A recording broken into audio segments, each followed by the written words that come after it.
गुलमोहर अगर तुम्हारा नाम होता। कुछ दिन पहले दोपहर के समय गांव के स्कूल से एक हस्तशिल्प प्रदर्शनी देकर लौट रहा था तो एक मैदान में गुलमोहर का बड़ा दरख्त देखा। यो गुलमोहर का पेड़ और उसका अनिंद सौंदर्य कोई पहली बार नहीं देखा था, पर अचानक पसीने से लथपथ मुखड़े पर मुस्कान खिल गई। कोई तरंग उठी जो वहां दो पल रुकने बैठने को व्यग्र कर रही थी। ना तो इन फूलों में कोई सुगंध थी और ना ही कोई संकोच या लज्जा थी। कैसे बिंदास लालिमा के संग फल फूल और फैलकर गर्मी के सहचर बने हुए ये गिलहरी, तोते, कबूतर, गिरगिट, छिपकली, सबके लिए प्रीतम, किसी से कोई छल कपट नहीं। सचमुच हर किसी में गुलमोहर होने की कुव्वत नहीं है। अगर कोई पशुपालक यहाँ आसपास होता तो इसके मजबूत तने में बछड़ा या बकरी बांधकर एकदम निश्चिंत होकर गुलमोहर के भरोसे अपना बाकी काम करने चल देता। अब इस तीक्ष्ण गर्मी में कुदरत की ये हरी लाल नेमत को देखा जाए तो मन खुश हो जाता है। उस समय भी बिल्कुल ऐसा ही हुआ, मानो आकाश ने अपनी लाल मुट्ठी को एक जगह पर खोल दिया हो। घर पहुंच जाने की जल्दी थी, पर कदम उसे देखकर ठहर गए। इसके इतने मनोहारी फूल ऐसे लग रहे थे जैसे आनंद और उमंग के संदेश वाहक हों। लग रहा था कि धूप का तपता हुआ माथा इन फूलों को चूमकर शीतल कर दिया हो।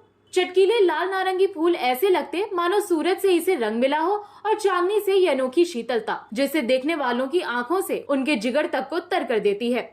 अब आजकल तो लगभग सभी बच्चों के पास काफी घर के भीतर ही खेलने वाले खेल हैं और गांव देहात में भी बच्चे मोबाइल पर ही व्यस्त रहते हैं। सबके पास तकनीकी साधन है और बाहर झांकने की न फुर्सत है न जरूरत। पर हमारे बचपन में ऐसा माहौल था कि गांव के एक बड़े मैदान में सहजन, नीम, इमली और दो गुलमोहर के पेड़ भी थे। उसमें से एक के मोटे तने पर रस्सी लपेटकर हम बच्चे झूला बना लेते और उसकी छांव में बस बच्चों का ही हक होता। दूसरे की छाया में दरी, चटाई, खाट बिछाकर बड़े लोग लेटे रहते और दोपहर की नींद का आनंद लिया करते थे। कौन सा गुलमोहर बच्चों का है इसका अंदाजा आसानी से लगाया जाता था, क्योंकि इमली के बीज, सूखे बेर, कैरी की गुठलियां और कुछ नहीं खाए हुए शहतूत, जलेबी, गुलेल, टायर, कंचे, कुछ बिखरे हुए कच्चे फाल से ये साफ घोषणा कर देते थे कि बच्चों का गुलमोहर तो पक्का यही रहा होगा। आजकल तो सड़कों का सौंदर्य 100 गुना कर दिया है इस गुलमोहर ने। इन दिनों तो हर मोड़ पर, हर चौराहे पर, पार्क में, हर जगह फूलों से लदे हुए गुलमोहर ही गुलमोहर हैं। पर ये गुलमोहर मधुमक्खी के छत्तों से अलंकृत भी था। एक दो नहीं, पूरे 3 छत्ते और बहुत ही दर्शनीय। छत्तों का ये चित्रपट इतना मनोरम था कि इसकी परिक्रमा भी कर डाली और उस हरितिमा भरी ओट ने थकान मिटा दी। चिलचिलाहट भरी गर्मी में ये कुदरत का सौंदर्य इतना मनभावन था कि बार बार देखकर मन नहीं भर रहा था। ऐसा लग रहा था कि इस गुलमोहर के पत्ते तक में मिठास भरी हो, इसलिए इतनी हजारों की तादाद में मधुमक्खियों का दल बल यहीं अपना शिविर लगाकर शहद का उत्पादन कर रहा है। वैसे बचपन में एक निबंध में पढ़ा था तो याद रह गया कि गुलमोहर के फूलों का पराग बहुत ही जायकेदार होता है, इसलिए मधुमक्खी इसे इतना पसंद करती हैं। यूं कई बार एक उच्च मार्ग पर ढाबे में किसी ने गुलमोहर को देखकर कहा था कि इसके फूलों का शरबत बहुत स्वादिष्ट होता है।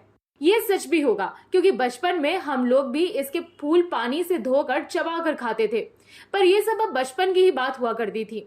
आजकल सैकड़ों दुकानों में इसकी फलियों का गोद आसानी से मिल जाता है, जो मिठाई और हलवे में और सुपारी कूटकर बनाई जाने वाली दवा प्रयुक्त खूब होते देखा गया है। आयुर्वेद के जानकार अक्सर कहते हैं कि सुपारी का बारीक चूर्ण और गुलमोहर का गोद साथ मिलाकर लिया जाए तो ये कमर दर्द को कम कर देता है। कहा जाता है कि ये मूल रूप से भारतीय वृक्ष नहीं है। इसे 16वीं शताब्दी के उत्तरार्ध में सुदूर दक्षिण भारत में पौंडीचेरी में अंकुरित किया गया।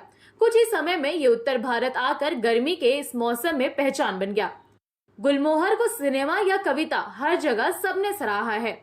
टेसू या हरसिंगार किसी से होड़ नहीं, पर इसकी हर मन को दूर से ही थिरका देने वाली भावप्रद पहचान ऐसी है कि इसने अपने लिए खूब तारीफ और आदर भाव अर्जित किया।